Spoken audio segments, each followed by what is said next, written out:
Good morning, church. Good morning. Ang color coordinated tayo. It's either someone has green No, not excited for Christmas. Ayan. So, Kuya Shilo, let's go to Isaiah 53, verse 3. It's already there. I think we do want him. Mag-exhort na din daw si Pri. Isaiah chapter 53, verse 3. Thank you po, Sister Aiza. Ayan. So in New King James, He is despised and rejected by men, a man of sorrows, acquainted with grief, and we hid as it were our faces from Him. He was despised and we did not esteem Him. So if you remember, sino po nakapanood dito sa yung movie na Passion of the Cross? Meron po nakapanood. So parang ganun, yun yung depiction. And I believe, tamed pa yun di ba? Yung manner of death was a man of sorrows and acquainted with grief. And why? Verse 4, surely He did that because He bore our griefs. He carried our sorrows. We esteemed Him stricken, smitten by God. He was smitten by God. Why? That was for our sins. And afflicted. Verse 5, He was wounded for our transgressions. He did that all for us. He was bruised for our iniquities. His wounds was for our transgressions. His bruises that time was for our iniquities. The chastisement for our peace was upon Him. And by His stripes we are healed. And every time we partake of the Holy Communion, we remember what Jesus Christ has done for us at the cross. This bread reminds us of His broken body, His wounded body, His bruised body. By His broken body, by His wounded body, our transgressions are forgiven. By His bruised body, our iniquities are forgiven. Because of His bruised and wounded body, our peace was upon Him. And by His stripes, and through those stripes, blood was shed. We are healed, and our righteousness, our holiness was because of Him, was through Him. So every time we partake of the communion, we remember His broken body for our healing. His body was broken for our holiness. His blood was shed for our righteousness, for our holiness. A lot of times we find ourselves falling short, but He has made us righteous. He has made us holy. Only our Lord Jesus Christ can do that. Nobody else. Nobody else. Wow. Sweet, sweet Jesus. Wow. Praise you, Jesus. Let us pray. Lord Jesus Christ, we praise you and we glorify you. Every time we partake of the Holy Communion, we remember what you have done for us at the cross. That was very special. Your act of obedience was for your love for us. You chose that your body was broken, was wounded, was bruised for our transgressions, for our iniquities, for our health and wholeness. So today we can boldly declare that by your stripes, O Jesus, we are healed. And thank you, Lord Jesus, that by your blood that was shed, we are holy, we are righteous. Thank you, Lord Jesus. Thank you, Lord Jesus. All we can say is we praise you, O Lord. We glorify you, O Lord. We magnify you in our lives. In your most precious, holy name, O Lord Jesus Christ. Amen and amen. Let's pray.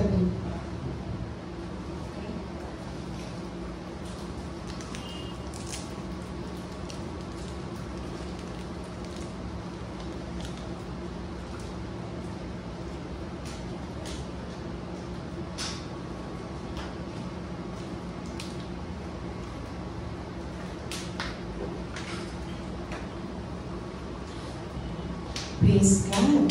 So let's go naman to the second part of our worship, which is in giving. Let's go, Kuya Shilo, to Proverbs 3, verse 5. Ayan. Trust in the Lord with all your heart and lean not in your own understanding. Mga kabataan, let's always remember this. And kahit sa ating mama, trust in the Lord with all our hearts. Thank you po. Ay, sige later. Thank you very much. Ayan. Trust in the Lord with all our hearts and lean not on our own understanding. In all our ways, sa lahat ng gagawin natin, acknowledge Him. Kilalanin natin ang Panginoon. And He shall direct your paths. At ang Panginoon, gagabayan niya tayo sa lahat ng ating gagawin. Yes. Verse 7, do not be wise in your own eyes. Huwag tayo magpakamatalino sa ating sarili, pangunawa sa ating kaisipan. Fear the Lord and depart from evil. Yung fear dyan is worship in the new covenant. It will be health to your flesh and strength to your bones. Yes. Yeah. Verse 9, honor the Lord with your possessions and with the first fruits of all your increase. So your barns will be filled with plenty, and your vats will overflow with new wine. Ito pong book of Proverbs, it's all about wisdom. And it's showing us that it is indeed wise to honor the Lord with our possessions. And one of our possessions is the finances that we have. Sa mga nakakapagtrabaho, sa mga negosyo, ano man yan, kita man yan, salary man yan, we honor the Lord with our possessions. It's not about the amount. Hindi yan sa gaano kalaking inilalagay mo dyan. Yan ay po ay nasa puso. Kasi ang pagbibigay sa Panginoon, yan po ay worship. Yan ay pag-honor sa Kanya.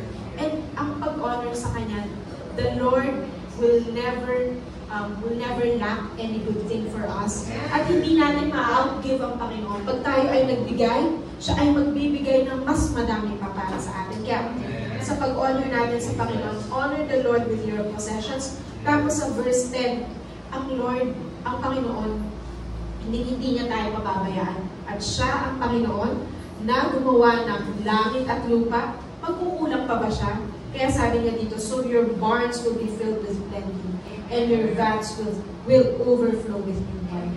Yan ay pangako ng Panginoon sa atin at panghahawakan natin yan. Hallelujah. Let's pray.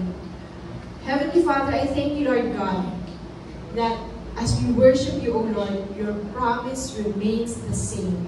You are the same yesterday, today, and forever. Thank you, Lord, that as we worship you, as we honor you with our tithes and offerings, O Lord, thank you, Lord, that we know that you are our good God. You are Abba, Father, Daddy, God, O Lord. That you are the one who provides for us, O Lord. More than enough, abundant provision for us, O Lord. That you will fill our barns with plenty, and our vats indeed will overflow. I thank you, Lord, that you overflow each and every one here in Grace Life Fellowship. All the families, O Lord, you overflow, O Lord. We declare overflow, we declare abundance, O Lord. Amen. Because you love us, O Lord. Thank you, Lord God.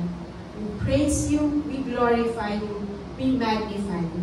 In your mighty name, Jesus. Amen. Just drop sa baskets, or you can give from GCash or video online. Ayun, wala po tayong announcements pa rin. We will keep you posted po. So with that, we will not prolong pa. We are excited to receive God's word through Brother Wang.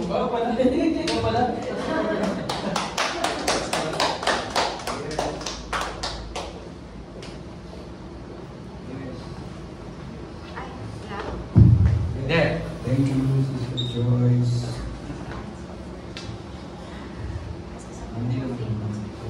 Can we all stand for the reading of the verses that we're going to study today? Ephesians chapter 4, and start with verse 11. And he gave the apostles, the prophets, the the evangelists, the shepherds, and teachers, to equip the saints for the work of the ministry, for building up the body of Christ, until we all attain to the unity of the faith and of the knowledge of the Son of God, to mature manhood, to the measure of the stature of the fullness of Christ, so that we may no longer be children, tossed to and fro by the waves and carried about by every wind of doctrine, by human cunning, by craftiness in deceitful schemes. Rather, speaking the truth in love, we are to grow up in every way into Him who is the head, into Christ. And from the whole body, joined and held together by every joint with which it is equipped, when each part is working properly, makes the body grow so that it builds itself up in love. Father God, we thank you, Lord, for your word. Thank you, Lord, for the strength, and I obey your direction, your leading, the leading of the Holy Spirit today, as we unpack verse by verse what we just read. In Jesus' name we pray. Amen. Amen. Amen. Okay, so see you next week.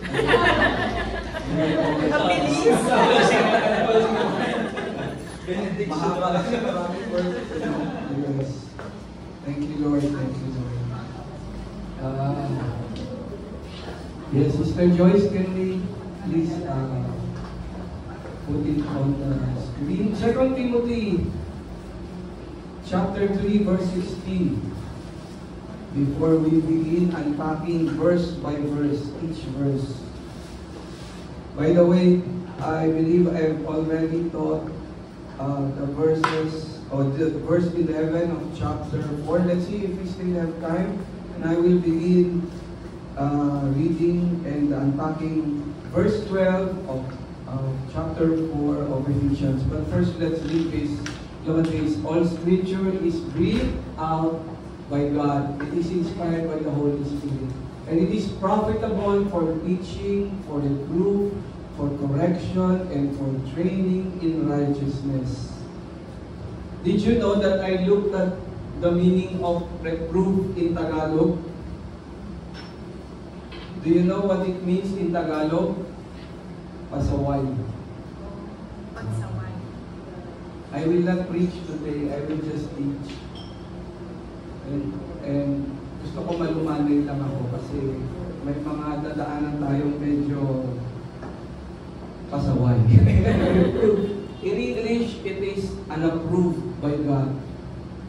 So the scripture, hindi lang siya puro training, hindi lang siya puro teaching, merong reproof na dadaanan. It's for all of us. Hindi lang to para sa inyo, para sa ating lahat. As we have just read the verses a while ago. So I will begin with verse 12 of Ephesians chapter 4. It says here, equipping. Say equipping. Equipping. I made the research. You know what equipping means? It is restoring something to its original condition. The Word of God is equipping us on our way to be restored to our original condition before the fall. Oh my goodness. Narinig niyo yun? We are being equipped, we are being restored. Mahilig ako sa cars.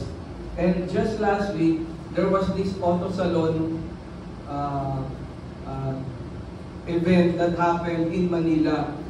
And the one that won the restoration competition is this, I won't name the restoration shop. It's a very high-end restoration shop. And they restored a very expensive sports car that was built in the 1950s. Perfect lahat period correct, lahat, para siyang it's like the car just came out of the factory, from the factory, and they won first place. It was restored to its original condition. Now imagine this, we are being equipped to be restored to our original condition. This is what and how the Word does it for us. My goodness. Kaya sinabi ko lahat tayo tumayo. At nagbiro ako na uwian na. But you know, when we unpack this verse alone, isa pa lang to. It's really amazing. Or it's being made fit or complete. Listen, we are being made fit by the Lord or complete by the Lord. Remember, I always greet our pastors whenever I would do something on GCash on weekends. Shalom, shalom, pastors.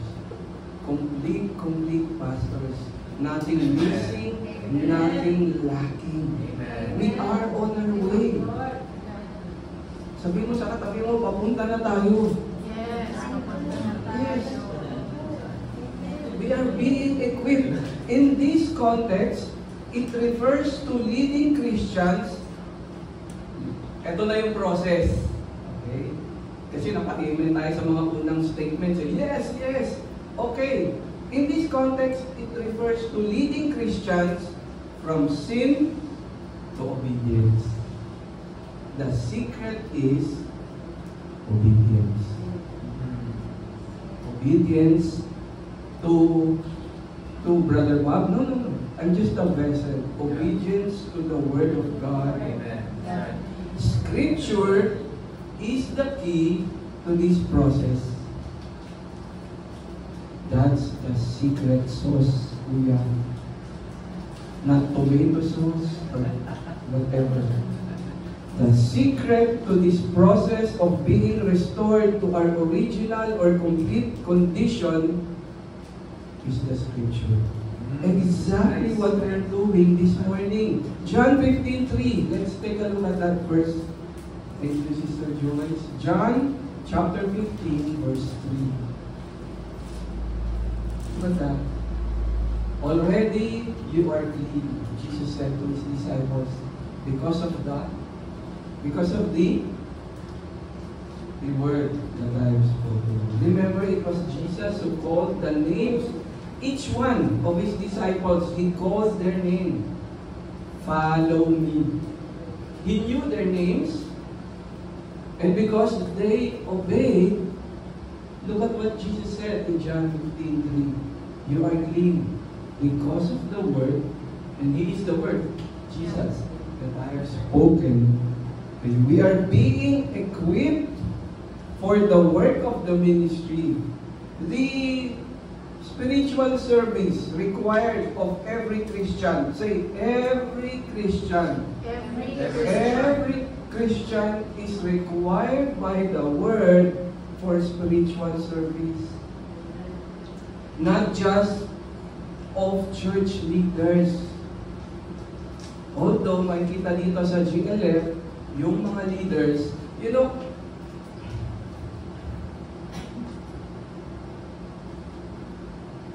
madalas ko naririnig yan, practice what you preach.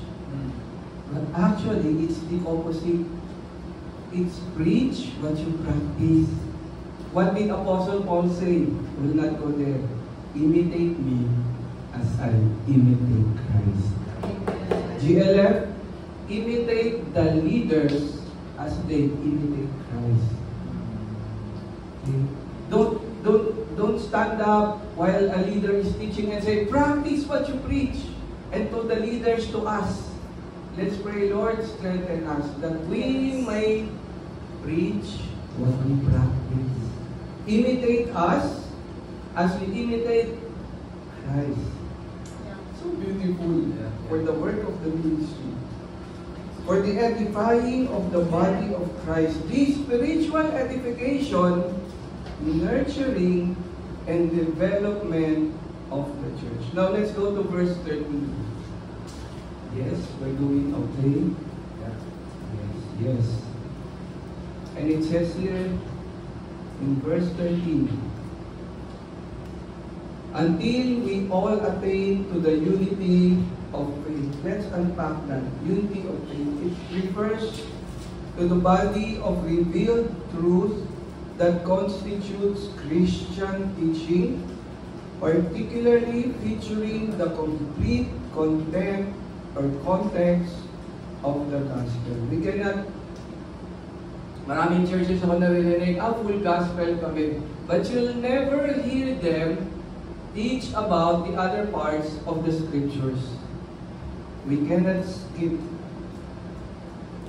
topics or teachings na hindi natin gusto. We must be reading, we read every verse, everything from Genesis to Revelation because we are full. Oneness and harmony among believers is possible only when it is built on the foundation of sound doctrine. Every time we come here, before we arrive here, we would pass by FEU, Alabang. At the stoplight, I will always tell our son Becker, look at that church.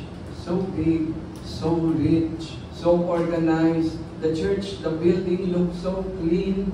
But did you know that it's a cult? Yeah. Because they were skipping and they were not teaching the full gospel. They swerve to the left, maybe to the right. There's a documentary. I'll name you go to that channel on YouTube, Expedition Bible. Go there. And this guy who hosts the Expedition Bible channel, he was not arguing. It was a good video. He wasn't arguing. He was trying to open the eyes of the member of that cult. This is what the scripture says. Towards the end, I could see the eye of the other guy from that cult, being enlightened. It was wonderful. No argument, no bad mouthing, no quarreling, just explaining to him. And the guy would say, I thought, because the leaders taught us this, I thought it was this, but it wasn't. And the host of that Expedition Bible channel was wonderful. I pray and I hope that every time we would encounter people, that's why the scripture says that we must be ready in season and off season, so that we may be able to teach, to impart, to explain to people. Ano ba yung pinaniniwalaan mo? Ano ba yung sinasabi sa scripture? Madidiscern mo naman kung open yung heart nila o talagang namumutya lang. I pray that this is what's gonna happen in GLF.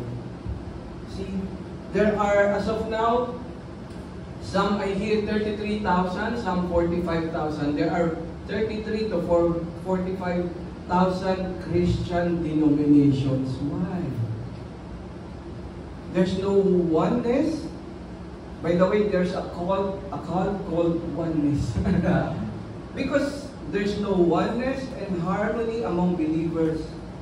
And it can only be possible when it is built on the foundation of sound doctrine. Yung hindi tayo hahakbang, hindi ito angkop sa religion namin, hahakbangan natin. Hindi ko ito babasahin.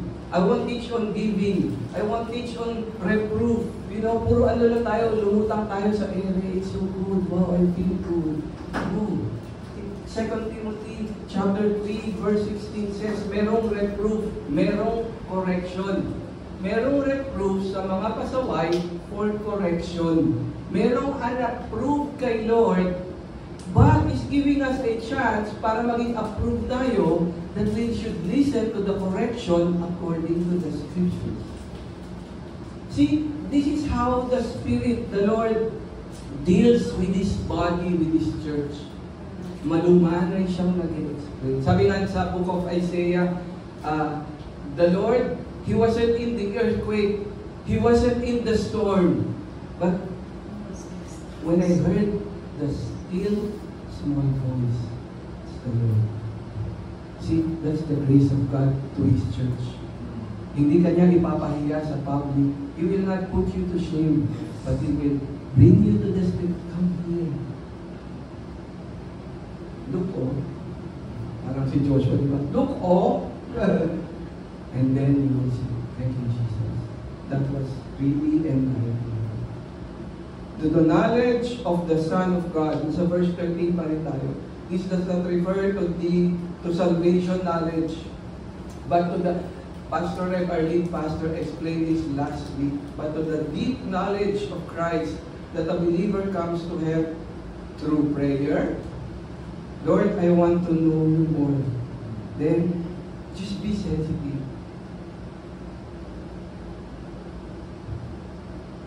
And He will lead you to Scripture. Saan ko nakuha itong message today? I don't have okay din yan. Yung, alam mo yun, yung 1 year na everyday may verse kang inaaral. Sa ibang denomination may gano'n. But I don't do that. So, I believe, it was the Holy Spirit who led me into, studying this. A believer comes to Him through prayer, the deep knowledge of Christ, faithful study of the Word. Faithful study of the Word. I'll be honest with you. I have the discipline. Pero hindi siya yung dikahon. Hindi siya, every morning, 6 a.m., kailangan nakasubsub ka sa Word. Kasi sometimes you would, personally, I would not feel it. Sometimes. But it's so exciting. But sometimes, I believe it's the Holy Spirit. He would wake me up at 3 a.m., 1:30 a.m., sometimes 9 a.m., nakasubsub na. Sometimes, in the afternoon, hindi di kahon gumalaw ang Holy Spirit. And it's exciting. It's not like, hindi parang, relationship siya talaga.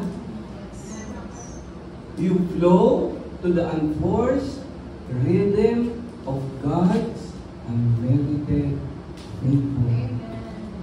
Hindi kanya, ikaw, nakatunga ka lang yan, wala kang ginagawa, mag-aral ka ng word. No. He's patient with you.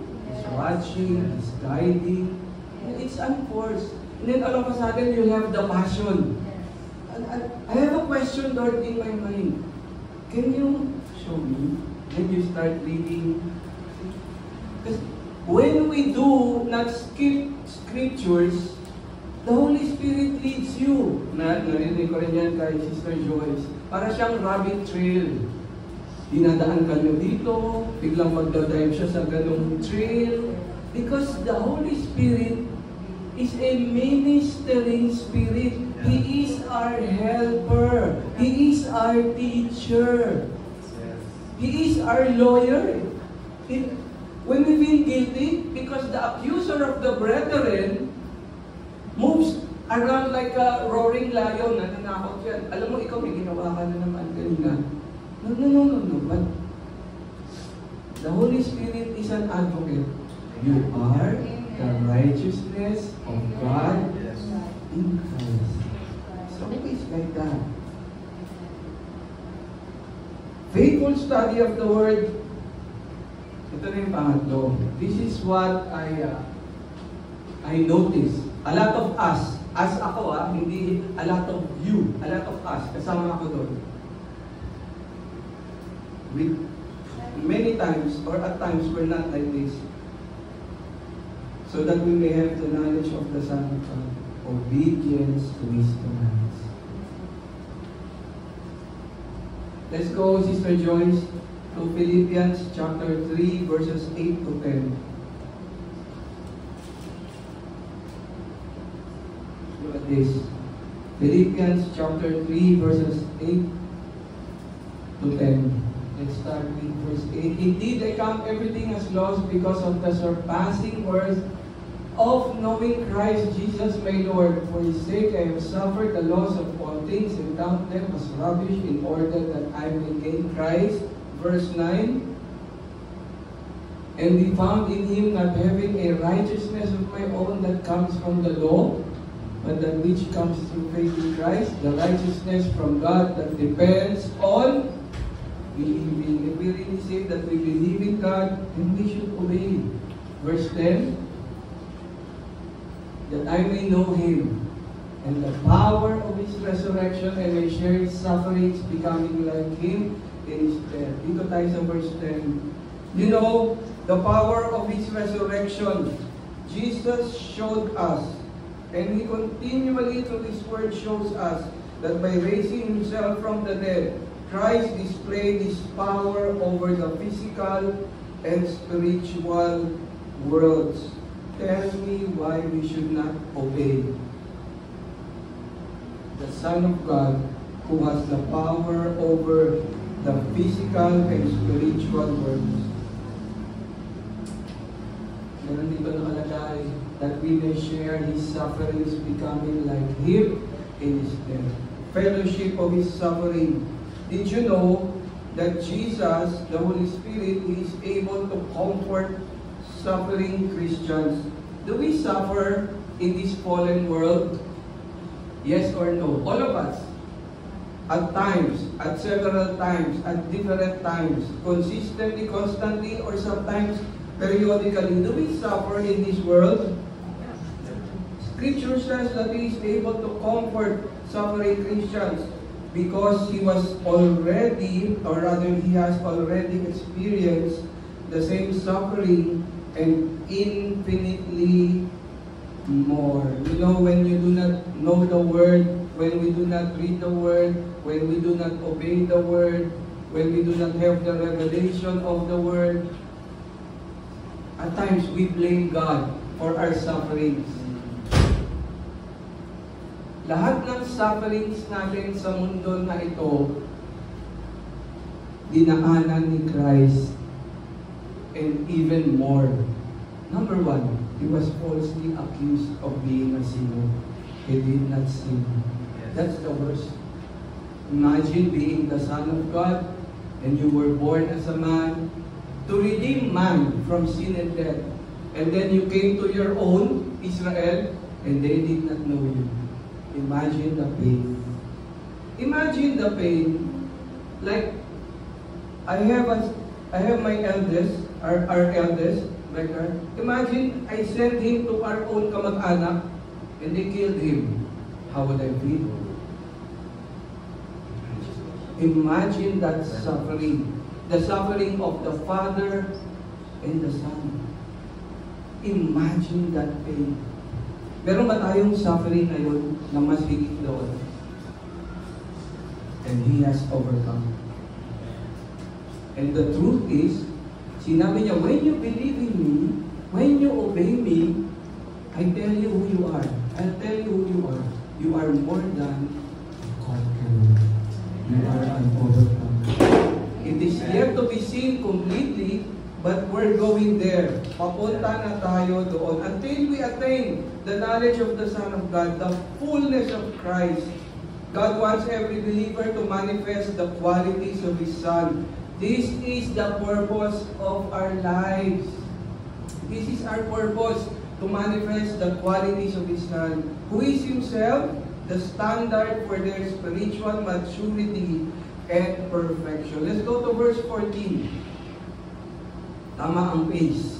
So that we may no longer be children tossed to and fro by the waves and carried about by every wind of doctrine, by human cunning, by craftiness, in deceitful schemes, carried about with every wind of doctrine. Spiritually immature believers who are not grounded in the knowledge of Christ, though God's Word, are inclined to uncritically accept every sort of beginning doctrinal error and fallacious interpretation of Scripture, promulgated by deceitful false teachers in the church.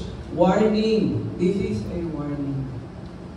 Even in the church, though not here, maliit lang ang GLF, so we know each other, There is nothing here that is being promulgated by deceitful false teachers here in GLL.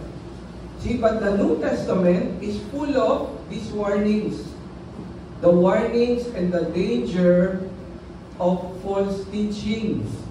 Ba't napupunta sa false teaching? When we do not study the Word.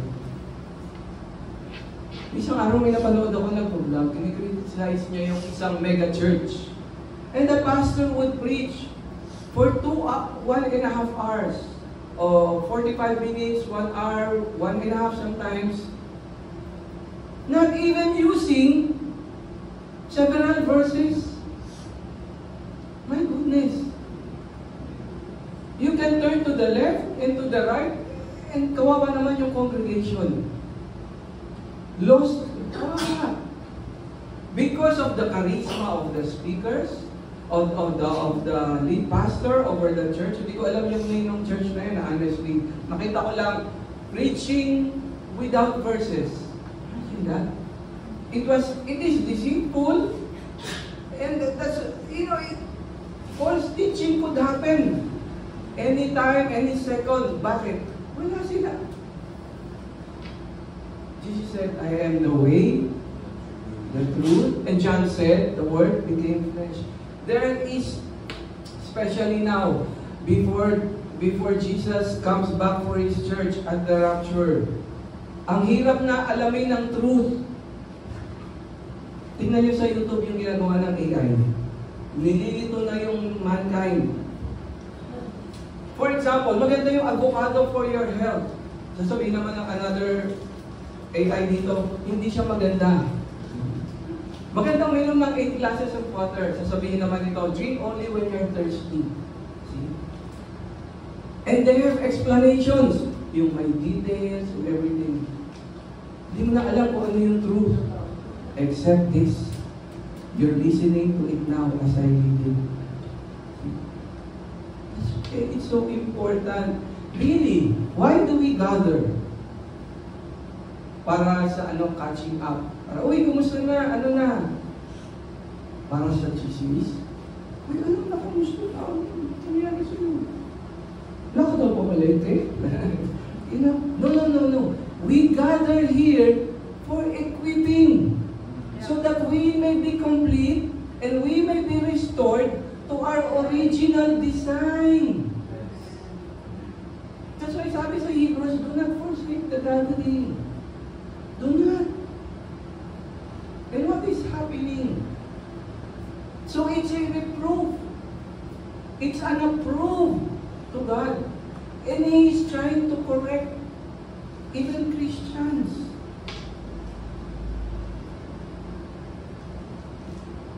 At the rapture, don't blame me that I did not teach this. I'm just obeying the leading of the Holy Spirit. That's why I don't want to preach. I don't want to shout. But I'm warning. The Word is warning us.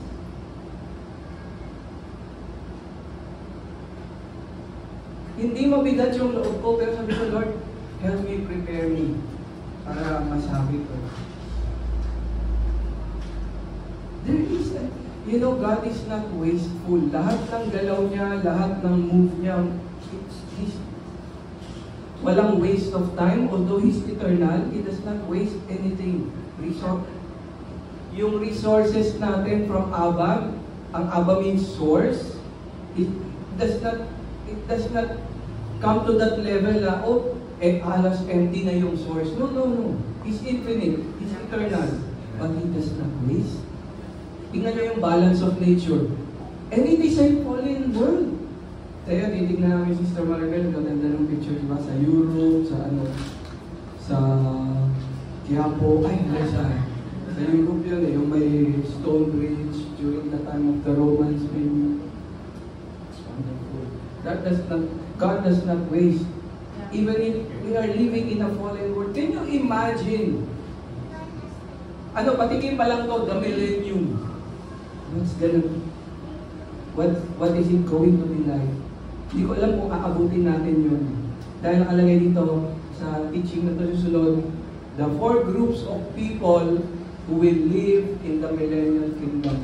4 groups. And the church, the real believers, may role sila doon. Somehow you know that already. Carried about with every wind of doctrine. Spiritually immature believers who are not grounded in the knowledge of Christ. Hindi mo kilala si Kristo. Kagaya ng pagkakilala ng mag-asawa sa isa't isa. Hindi mo kilala si Kristo. You're not grounded in the knowledge of Christ through His Word.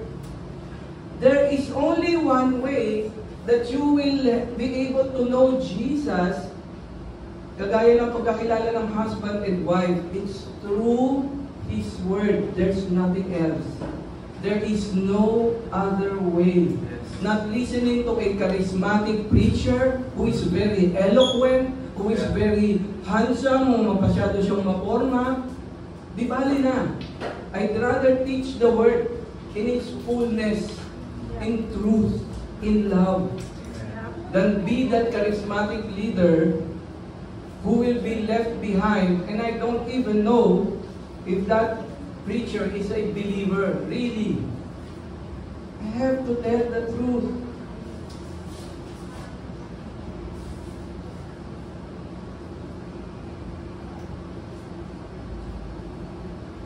And speaking the truth in love, let's go to verse 15. Bilis, di ba? Yes. Verse 15. Rather speaking the truth in love. Ito yung kaninang sinasabi mo, I got ahead of my notes a little. Rather speaking the truth in love, we are to grow up in every way into Him who is the head, into Christ. This can be accomplished only by the spiritually mature believer who is thoroughly equipped in sound doctrine. Without maturity, this truth can be cold and love little more than sentimental. Magiging sentimental ka lang, emotional ka lang. You're not really speaking the truth in love. We have leaders in GLF who know the Word and who can speak the truth in love. Without sentimentality. I'm not saying para tayong robot. Kasi minsan maraming churches din ako nakikita, they're so sentimental, they're so emotional. You know, nothing wrong with crying, nothing wrong with, but when you're following the will of the Lord, knowing His Word, sometimes you get emotional, you cry, that's okay. But if you're just crying and being sentimental and all those things, and you do not know the Word, that is empty. I see a lot of churches going in that direction. Speaking the truth in love, so that we may grow up into Him. Christians are to be completely yielded and obedient to the Lord's will. What is the Lord's will? Minsan natanong ako niyan umaga yun Ano ba yung Lord's will? Mag-reply ako, may Bible ka dyan? Yes, kunin mo. Maalikabok ba? Medyo papagal mo. Tapos, buksan mo. Yan ang will ni Lord. Read it. And I'm willing to guide you through. Let's discuss it. Let's talk about it. Let's grow in it, in the Word, in Him. Amen. Sorry, tinawag ko siyang it, no. In Him. This Word is Christ. The Word who became flesh. And this is, sabi nga sa 2 Timothy chapter 3, verse 16, Holy Spirit breathed, inspired by the Holy Spirit. Yes. How can the prophet in the Old Testament say the same things? And then, Apostle Paul would say the same thing. Hindi sila nagko-contradict. Napufulfill pa yung prophecy dito naman sa New Testament. How could that happen? It's only through the Word. It's only through the Holy Spirit that we may grow up into Him. Alam natin ito Galatians chapter 2 verse 20, so that we may be reminded. Basahin natin ulit. Galatians chapter 2 verse 20. There, it's no longer I who live, but Christ who lives in me. And the life I now live in the flesh, I live by faith in the Son of God who loved me and gave Himself for me. Sige, verse 21, tingnan natin. Sister Joyce, I do not nullify the grace of God. When we do not obey the Word of God, when we do not gather every Sunday to study about the Word of God. Look at this. I'm not saying that we are, but are we really? At the millennial kingdom, 1,000-year reign of Jesus Christ, right there, the Jerusalem that we see now. And you see, how come I'm not reigning and ruling with Christ? But you're saved. You did not lose your salvation. But you're not reigning and ruling compared to, let's say, Brother Carlo, Sister Isa. Bakit wala ako doon? Oh, kasi every Sunday, nalalayuan ako pumunta sa GLF. Oh, how can I rectify that? Too late. It's too late. See, I have to warn. It's a warning. It's a reproof. I have to say this. Wala yan sa notes ko. The head. Verse 15. Para ma-unpack ko. Ano ba yung sabi dito? Verse 15. Tama, ito yung ma-unpack eh. Ephesians, nasa 3 ako, kaya pala dito makita. Verse 15. Yeah. Rather, speaking the truth in love, we are to grow up in every way into Him who is the head. Who is the head? Given the picture of the church as the body whose head is Christ, head is used in the sense of authoritative leader. Ito pala yung context ng head dito sa Ephesians chapter 4. Head is used in the sense of authoritative leader. Jesus is the head of the church. He has authority. Are we trying to nullify the grace of the head, the authority of the head? Hindi tayo pumunta dito kasi sinabi ng lead pastor natin, ni Pastor Reb. Pumunta tayo dito kasi siya yung under shepherd dito and is instructing us about respecting and obeying the authority of the head of the church who is Jesus Christ Himself. The head is authoritative. He has the authority, He has the power, He has the honor, He has the glory. And that cannot change because you know His strength is going to be forever and ever. Not source. Yung pala yung context ng head dito. It's in the sense of authoritative leader and not source. Kasi pag source ang ginamit natin, it would have required a different anatomical picture. See? Lahat ba tayo dito may head? Tingnan mo yung katabi mo. Meron nakapatong sa shoulders. Whatever your head says, whatever your mind says, what's gonna happen next? If I say I'll get this cup of coffee, what was the authority? The head. The brain is in. Nakakita ka na ba ng believer na yung ulo niya nasa tuhod? Na yung utak niya ay nasa talampakan? Sabi niya natin. Sabi niya natin.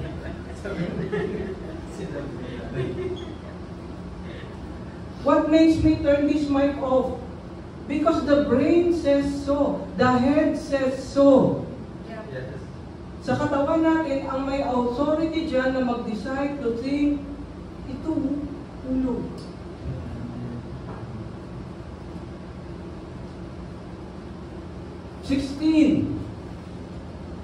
Hanggang 16 lang ako. Binasa ko hanggang 19. But actually hanggang 16 lang. I still have, Sister Joyce, how many minutes? Madami pa. Wala namang nakalagay ditong madami pa. 1, 2, 3, 4, 5 lang siya. Hindi nga. Sige pa, 30 minutes?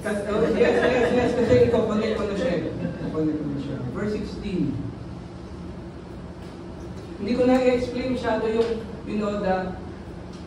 the Lord has given these essential gifts. Namely, in our times, pastors, teachers, evangelists. Hindi ako babalik doon. May pupuntahan tayo. Iko-connect the dot ko to. It is beautiful. Verse 16.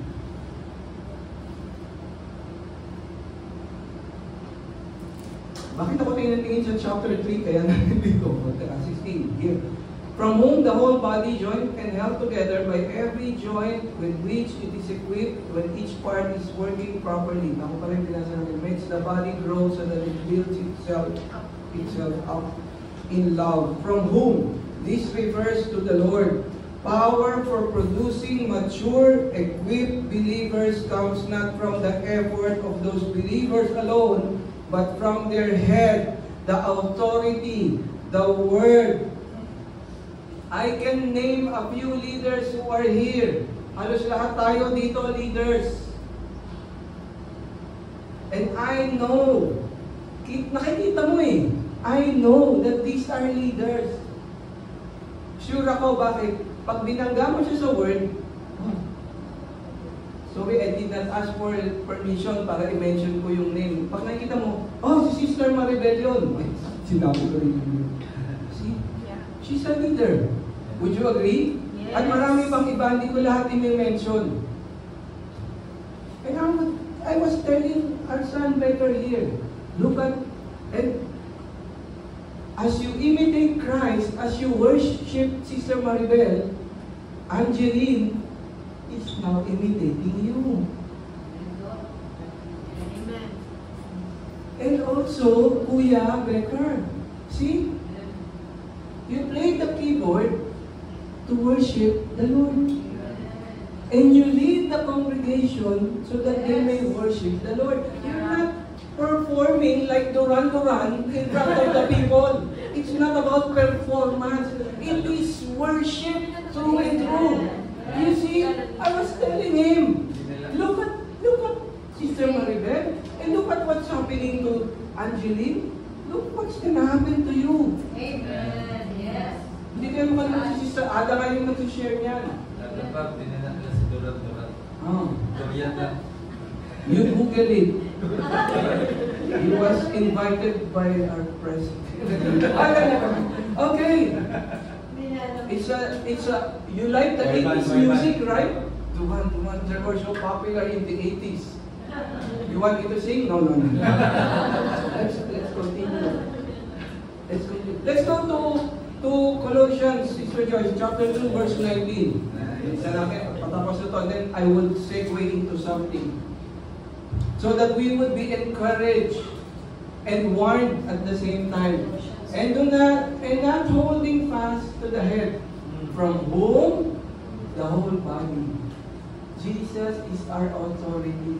Nourished and live together through its joints and ligaments. Grows with the growth that is. We're not telling you to come here every Sunday dahil sinabi lang namin, kami ang authority dito. No. It's from the Word. It's prescribed for a purpose. Prescribed for a purpose.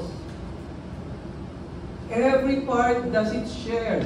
Godly Biblical Church grows results from every member of the body fully using his spiritual gift. Lahat ng nagpupunta sa GLF ay may spiritual gift. At the coming of our Lord Jesus Christ, without condemning, I'm not talking about salvation, it's for reward purposes. He will ask you, what did you do with the gift that I gave you? What did you do with the gift or gifts? Minsan may combination. Depending on him, siya yung nag-decide, siya yung authority, siya yung nag-iisip. Diba? Sabi ni Jesus, Abba, not my will, but your will. And we say the same things, Lord, not my will, but your will. Ayun din yung Colossians chapter 2:19. Look at it. Biblical church. I'm talking about biblical church. Maraming mega churches that are not biblical. Preaching without verses. Kailangan ko sabihin eh. You would hear Pastor Reb here. Every time he would invite for salvation. And he would advise, kung malayo ka dito, go to a full gospel church. Go to a church that reads verse by verse or explain or teaches. There's no other way. From every member of the body fully using spiritual gift in submission to who? To the Holy Spirit and in cooperation with other believers. That's why we gather. That's why we have ministries. We have the youth, young adults. That's why we have the worship ministry. That's why. Hindi siya club. It's not a club, kuya. This is not a country club. This is the church of Jesus Christ. Because we're so near. After this, Jesus comes back, and then the tribulation years, first 3.5 tribulation years, wherein 1/4 of the world's population will perish. And then the next 3.5 years, billions will perish. And I have to warn. I don't want to preach. I just want to teach the truth in love according to the Word of God.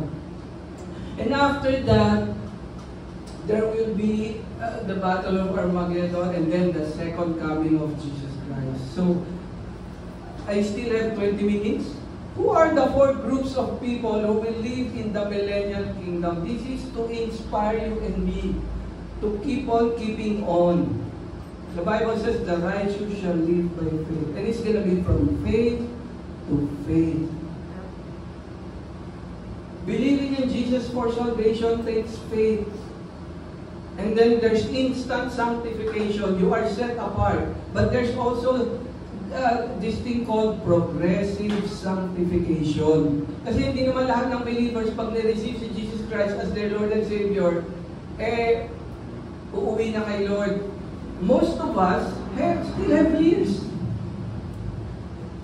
That's why as we gather, as we study, there's progressive sanctification. We are being set apart. And God would want us to know na mararamdaman mo siya. Makikita mo siya sa mga kasama mo sa simbahan. Mararamdaman mo, it's tangible. Malalasahan mo that you are being changed from glory to glory as you believe from faith to faith. See, He hears your prayers. He promotes you in this life and in the millennial kingdom. Who are the first 4 groups? Who are these 4 groups? Number 1, the martyred saints. I want to teach, Lord. I want to just teach in love. The martyred saints. It's in Revelation 20, verse 4. We can see the verse, but as a background, these are believers who come to faith during the 7 years of tribulation after the rapture.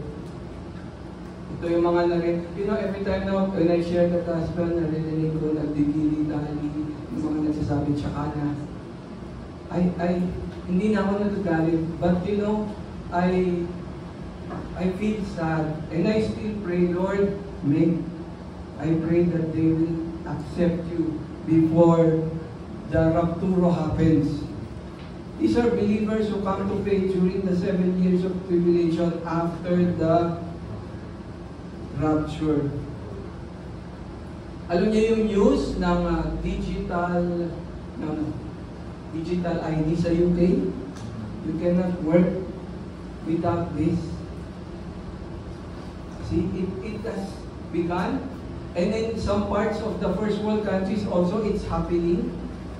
Okay? Itong mga martyred saints, these are the people who refuse to take the mark of the beast in the middle of the 7 years of tribulation. They refuse to worship the Antichrist. They are martyred, killed for their faith. See, I urge you to receive Jesus as your Lord and Savior now.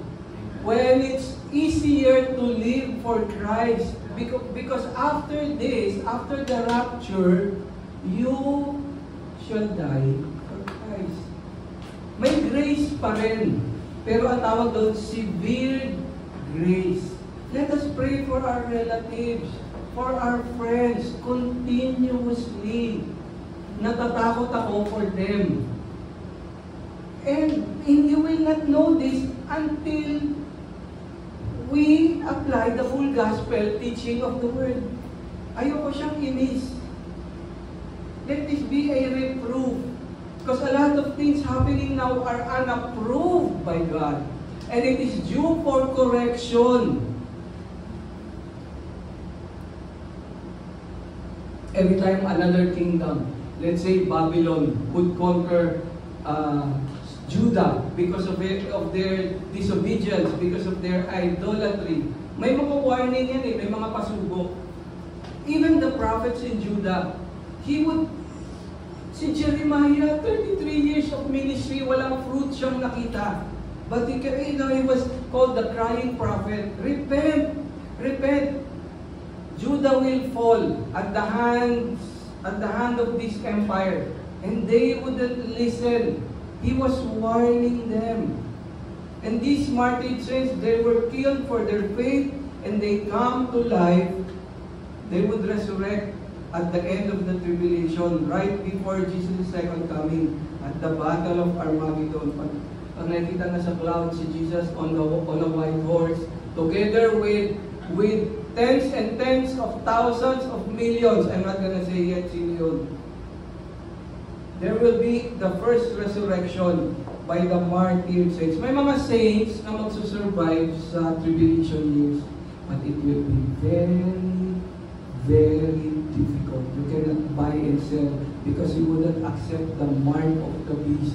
Because if you accept the mark of the beast, you are doomed forever. Wala nang atrasan yun. Look, these things are serious. See how the Bible connects it, how I, through the inspiration of the Holy Spirit. Andito na tayo kanina sa Ephesians chapter 4. The equipping, the full knowledge of Christ. Bakit? We are being trained to rule and reign for the next 1,000. May pupuntahan tayo. Are you excited? When you know that, hindi ba tapos yung question? Are you excited? Yes. Are you excited? When mom told you that you're going to this place next week, were you excited during the time? How about this? This is the next stage. This age of grace, which is the church age, will come to an end soon. And we will transfer to the millennial kingdom. 1,000 years of Jesus' reign there in Jerusalem.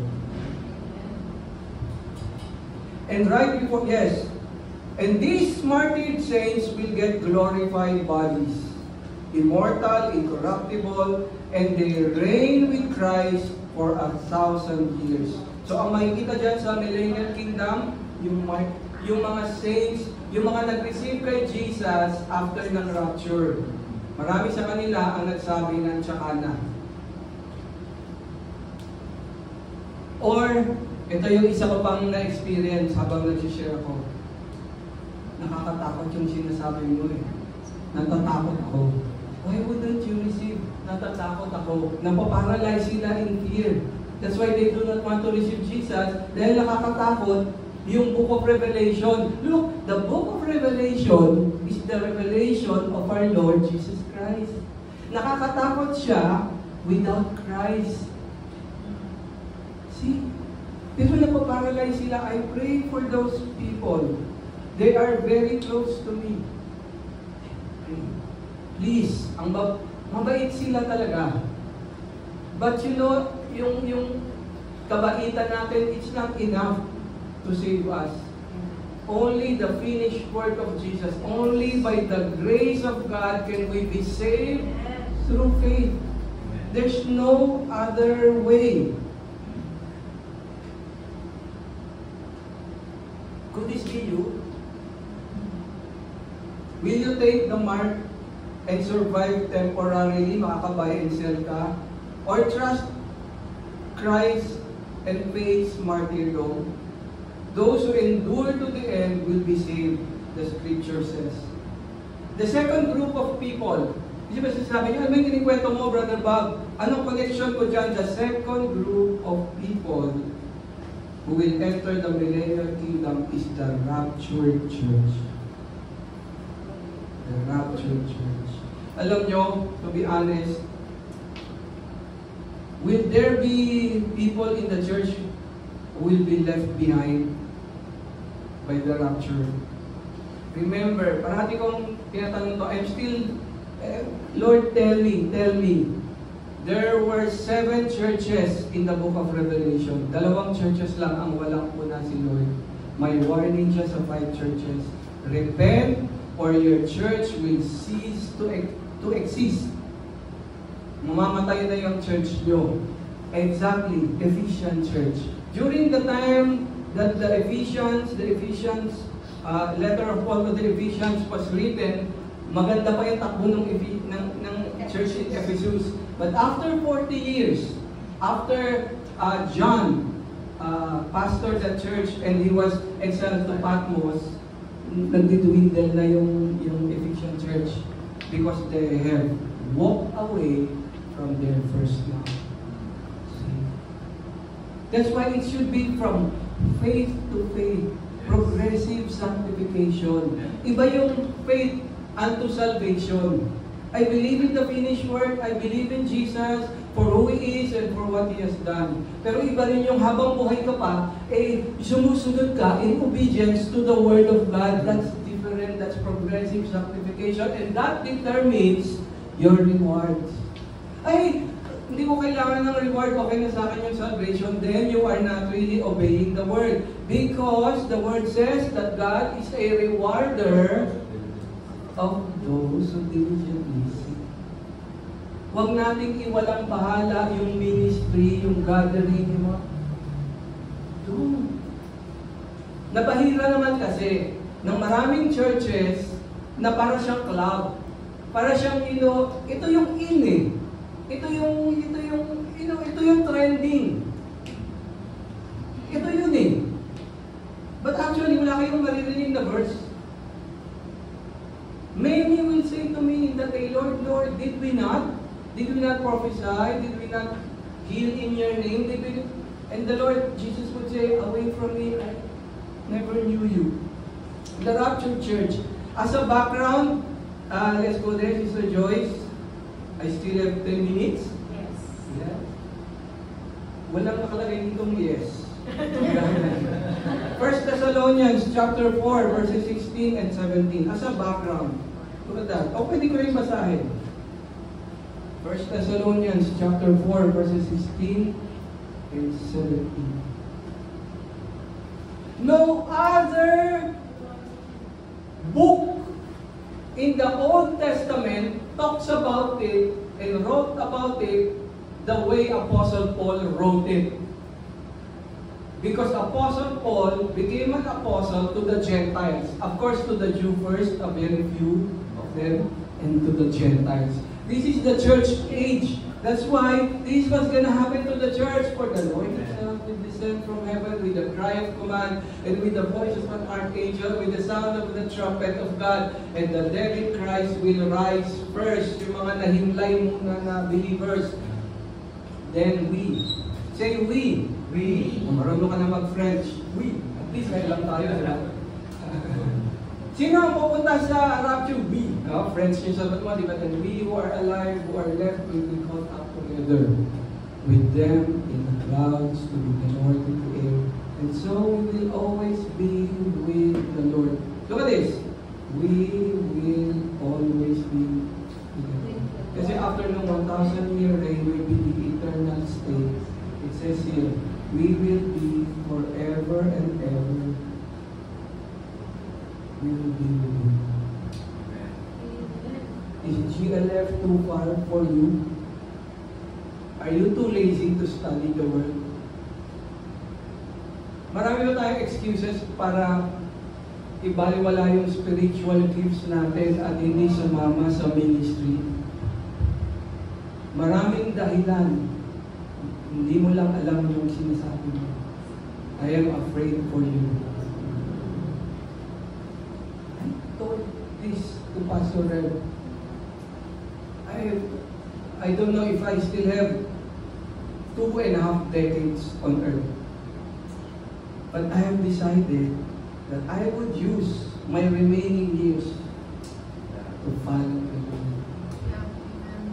To say yes to progressive sanctification. The rewards is incidental because it's all about Jesus. It's all about the head deciding for me. It's all about the authority of Jesus and the authority of the under-shepherd that He has placed me under. It says in the Word. Hindi ko invento yun.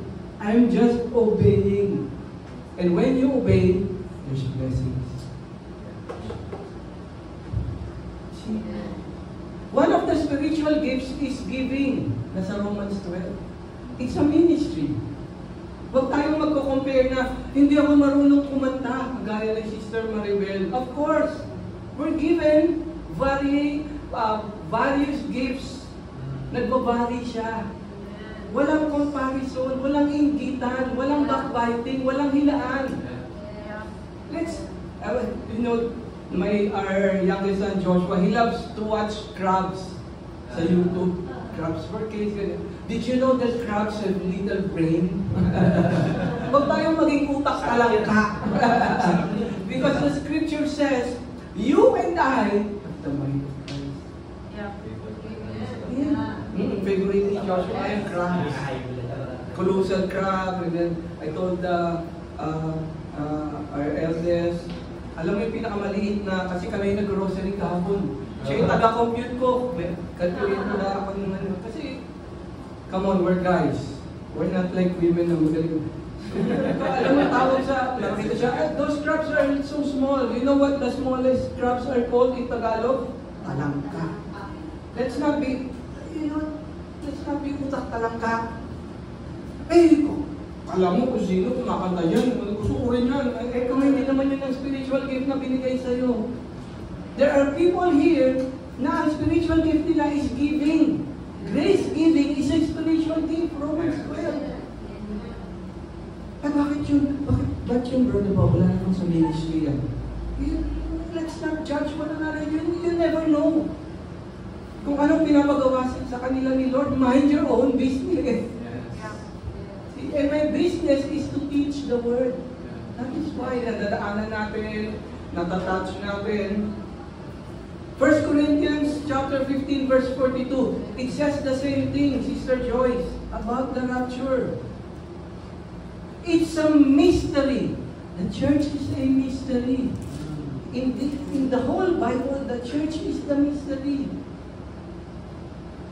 And Apostle Paul, by the inspiration of the Holy Spirit, wrote about that mystery and what Jesus would do to that mystery. It's gonna be raptured.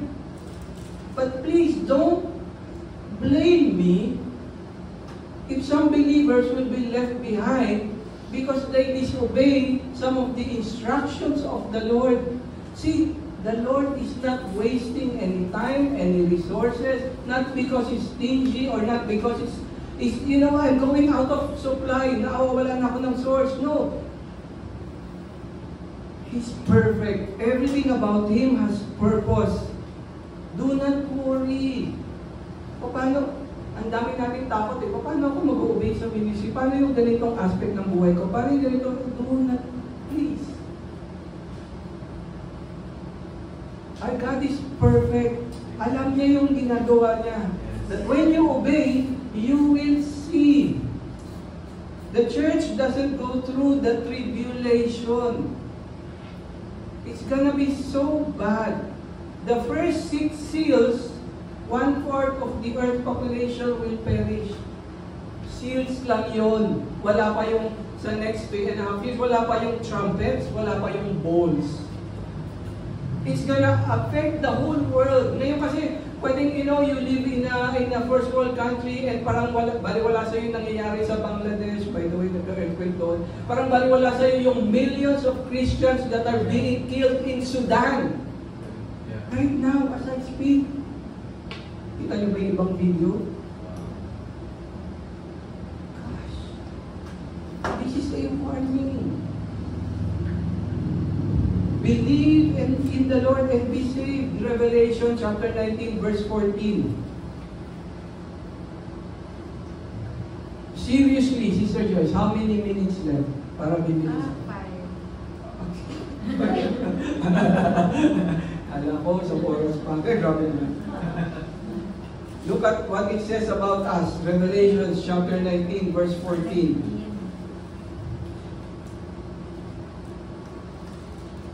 Hindi nga natin ma-imagine. I couldn't imagine 1,000 years. Because I'm only 40 years old. Hindi ko ma-imagine ang 1,000 years. Revelation chapter 19, verse 14. And the armies of heaven, arrayed in fine linen, a symbol of the bride, white and pure, were following him on white horses. Sayang ba? Nakakapagod ba yung ginagawa natin? Wouldn't it be a priority? Sabi ni Jesus na nag-gather siya ng disciples. Sabi ng iba, Jesus, I will follow you, but first I will, ililibig ko muna yung kamag-anak ko na matay. Not that it was bad, but Jesus, may mga asikasuhin lang akong business transactions. Sabi ni Jesus, you're not fit for the kingdom. That's for the Jews, ha? There is an urgency. Prioritize the church and what God is doing through the church. We are at the end of the age. Yung pangalong grupo, the tribulation survivors. These are mortal people who believe in Christ, who were not martyred, will enter the millennial kingdom in their natural body. In their natural body. And in Matthew 25:31, it says there, background na lang, Jesus separates the sheep and the goat, the believers and the unbelievers. They refuse the mark of the beast, enduring to the end. This will be very, very difficult. Parang halos sabihin na nila to, siguro, I don't know, tsamba na makasurvive ka pa dito. They will have long life.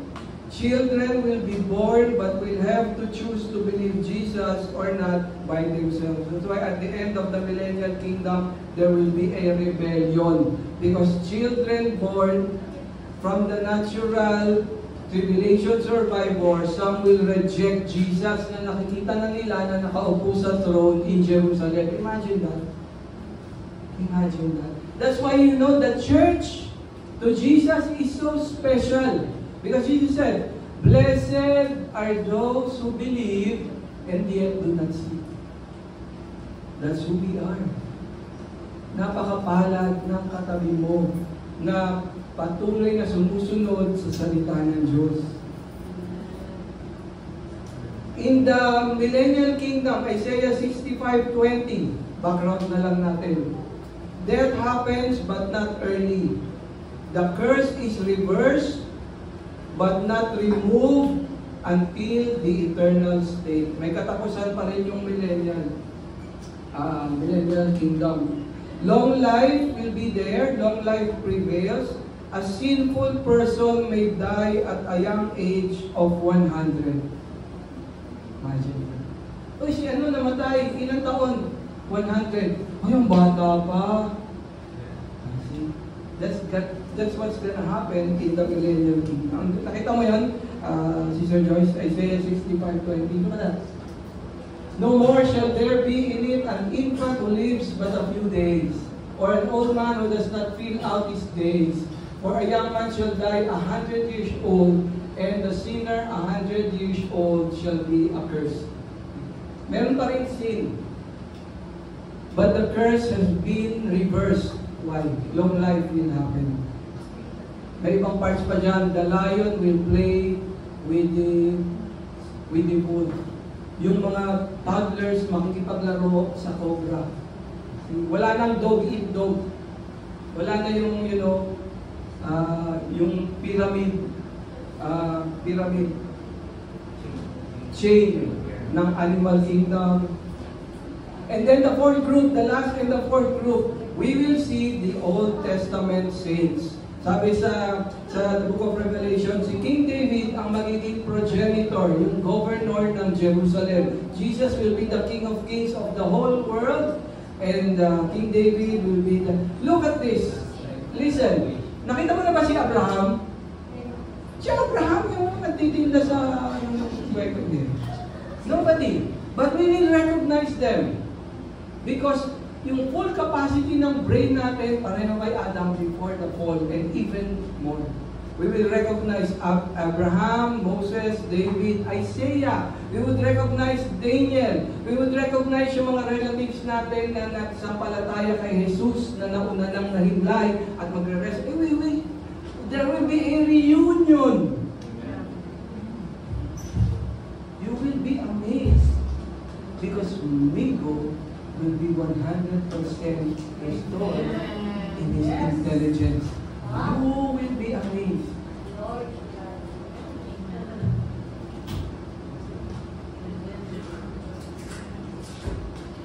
The resurrection martyrs and the Old Testament saints, sabay sila magre-resurrect right or at the second coming of Jesus Christ. And in Hebrews 11, chapter 11, verse 39 to 40, we need to go there. Ruling and reigning with Jesus in the millennial kingdom, it talks about that. So, the scripture from Genesis 3 up to Revelation 20. Now, it is now connected. See, it begins with the crushing the serpent's head, and at Revelation 20, it fulfills the promise of Christ ruling and reigning with His church.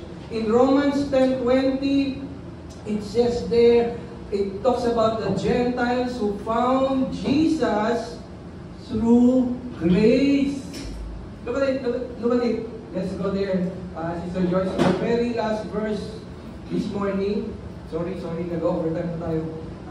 Medyo release natin. Look. Then Isaiah is so bold as to say, kinonfirm ni Paul, sinabi ni Isaiah. Then Isaiah is so bold as to say, I have been found by those who did not seek me, the Gentiles. We were not God's people, and we became God's people because of His grace. I have shown myself to those who did not ask for me. We are these people, the Gentiles. We were not God's people. We are the church. Amen. We are not Israelites. We are the church. The mystery revealed. The church, the martyred saints, and the OT believers will rule and reign with Jesus. The martyred saints will rule and reign with Jesus. Pero sinabi lang doon, 1,000 years. But the Bible talks about the church ruling and reigning with Jesus forever. Hindi lang sa 1,000 years. Yung martyred saints, they were not mentioned again after the 1,000 years. So who will walk in the city where the streets are made of pure gold? One group is the church. Asa na yung mga dahilan ngayon ng mga makakarinig nito? Because, I understand. Sabi sa Bible, may excuse sa gathering, pag ang reason is health. Number 2, emergency. Hindi unreasonable si God. Hindi unreasonable ang word. But other than that, we have no excuse.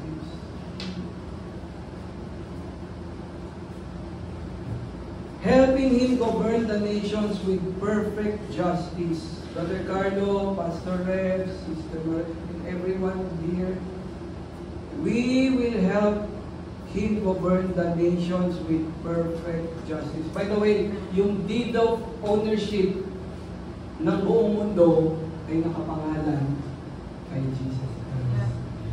Yung mga owners niyan, temporary lang yan habang buhay ka.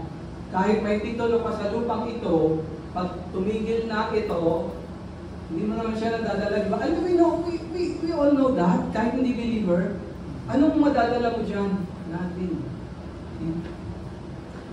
The mortal believers are living under that perfect government. There will be a coming perfect government being ruled by Jesus Christ. Listen to this. No corruption. Listen to that. No corruption. You pray for every government that you are under from. Whether in the Philippines or in America or wherever, in Asia, in Europe, you pray. Pero listen, you must understand what's going to happen. The title deed of the whole world. And finally, sabi sa book of Revelation, the nations have become the Lord's. Jesus, King of Kings, the Lord of Lords. The title deed of the nations belong to Jesus Christ. And we will rule and reign with Him. Experiencing life where God intended it to be before the fall. The tribulation years, bago magyari yon, I'm not gonna read this. Basahin ito, is Ezekiel 38 and 39, and listen to the news nowadays. You will hear, and it was prophesied 2,500 years ago, and you will hear about these nations in the news, and when you read Ezekiel chapter 38 to 39, Russia, Iran, Turkey, Libya. How close are we? Hindi ko na babasahin yung reasons bakit magkakaroon ng 1,000-year reign of Jesus Christ. Dahil, nakalagay sa watch ko, ayan, nakasulat, time is up. sorry, nag-overtime ako. Father, we thank you, Lord, for your word. Naway seryosohin namin yung calling namin. Naway seryosohin namin yung mga bagay na pinagagawa mo sa amin. May we take it seriously with all our hearts, soul, and mind, Lord. That we will have that attitude of whatever it takes. Our time, our resources, our strength, our health, Lord. Everything belongs to you. Lord, you own us. You purchased us with your blood. By your grace, and we believe that through faith. May we take it seriously, Lord, every time we open our Bibles, Lord. Because in these end times, Lord, only one book will be called the truth. Nothing more, nothing less in this age of deception, Lord. Not to guide us only in this life, Lord, but equipping us, preparing us, training us for the next age that's gonna happen. Thank you, Abba. We did not choose you, but you chose us, and we respond in the right way. Help us, Holy Spirit, our helper. Help us, Lord. When we are weak, help us when we try to walk away at times, when we get lazy. Holy Spirit, help us, and thank you for your grace and your patience and your timing and your many chances, Lord, that you wait for us to heed the call and to listen to you and to obey your leading. Father, we just thank you in Jesus' name. We would like to call our lead pastor, for it is the most important invitation ever. Hear this. Thank you, Brother Bob. Can I ask everyone to stand up? Well, I pray that all of you have been encouraged by the Word of God that's been shared by Brother Bob this morning. And some of us, and those who are watching, maybe hindi mo pa nagagawang tanggapin ng Panginoong Jesucristo bilang Panginoon at tagapagligtas ng iyong buhay. Maybe you don't know where you're going, but let me encourage you, with Christ, you will not be lost. Yeah.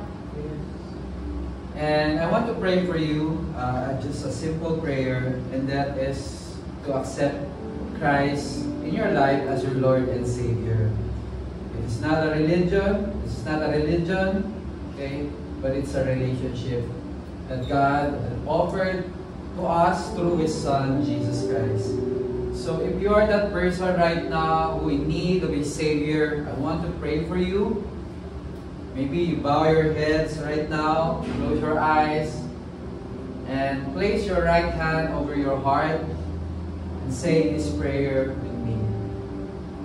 Dear God, Dear God, I believed in your Son, Jesus Christ, I believe in your Son, Jesus Christ. that He died on the cross, He died on the cross. He saved me, He saved me, He delivered me delivered me from all my sin. from all my sins. He was buried, He was buried. and after 3 days, After 3 days, He was raised from the grave. He was raised from the grave. Today, Today, I acknowledge I acknowledge Jesus Christ Jesus Christ as my Savior as my Savior and my Lord. and my Lord. From now on, From now on, I belong to you I belong and you belong to me. and you belong. Heaven is my home. Heaven is my God is my Father. God is my Father. I am a new creation in Christ Jesus. I am a new creation. I am the righteousness of God in Christ. I am the righteousness of God. I'm forever saved. I am forever In saved. Jesus' name. In Jesus' name. Amen and amen. Hallelujah. If you pray that prayer, okay, the Bible says in John chapter 1, for as many who receive Christ in their life, God gave them the power to be called, or authority to be called children of God. So, welcome po sa family ni God. Ito po yung araw na yung kapanganakan sa Espiritu. And right now, heaven is rejoicing for one soul who received Christ in their life.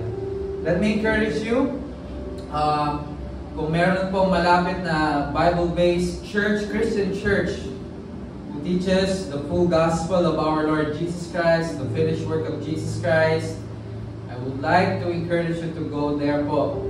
Bring your family, okay, your children, so that you can grow more in the knowledge of our Lord Jesus Christ. Amen? And for some of us here in this place, can we lift up our hands all across this place? Let me declare a blessing to all of you. Church, because you are in Christ, okay, in Christ Jesus, under the new covenant of grace, I declare this over you by faith, that the Lord Jesus blesses you, and He keeps you, He protects you, sustains you, and guards you every day of your life. The Lord Jesus make His face shine upon you. Because of His finished work, you stand in His unearned favor, surrounded by His loving kindness, wrapped in His grace. The Lord Jesus lift up His countenance upon you. You live under His smile, His divine approval, not because of your performance, but because you are in Him, accepted, righteous, and deeply loved. And the Lord Jesus gives you peace. Shalom, shalom. Nothing is missing, nothing is broken sa buhay mo, kapatid. His shalom, His wholeness, a heart at rest, a mind anchored, and a life filled with His presence and His victory. I declare this over you. Continue to walk in His love, having this revelation that you are His beloved child, highly favored and deeply loved by the Father. In Jesus' mighty name, I pray. Amen and amen. Give a clap offering to our Heavenly Father God. Okay. Always remember, His grace is our life. See you again next Sunday. God bless you all. Amen.